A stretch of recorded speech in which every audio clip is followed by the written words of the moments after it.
Ayan guys. Ayan. Sumilip ako dito sa ate ko. Hindi pa ako kumain ng lunch. Sabi niya sa akin, ano daw ulamin ko. Sabi ko sardinas na lang. Tapos kumuha ako doon ng maliliit na talong at saka alugbate. Ayan. Hindi ko na siya ginisa. Ginanyan ko lang siya.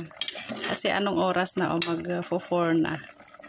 Ayan. Kasi babalik na naman tayo. Sumilip ako sa kapatid ko kahit paano. Matagal na naman kami hindi magkita. Ayan. Ayan. So, okay na. Luto na yan. May kanin siya dito.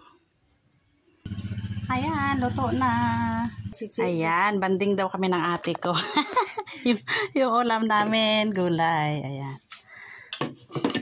Matagal na naman kami hindi magkita niyan. Ayan, kain tayo, kain. 2 taon na naman daw. O, diba? Kain tayo.